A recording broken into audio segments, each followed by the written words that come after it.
jebul ra ono siji. Dunya pancen kejam, milih rupa lan bondo, ati sing suci mung dadi krita loro. Ngrasake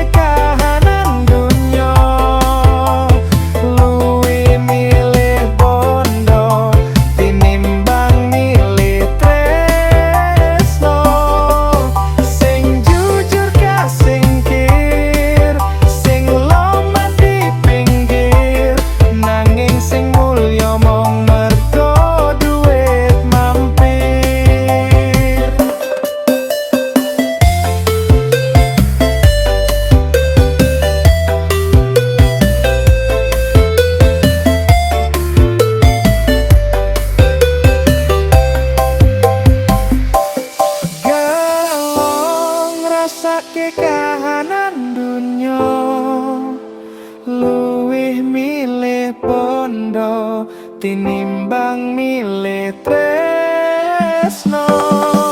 Sing jujur kasingkir, sing loman di pinggir, nanging sing mulya mung mergo duit mampir.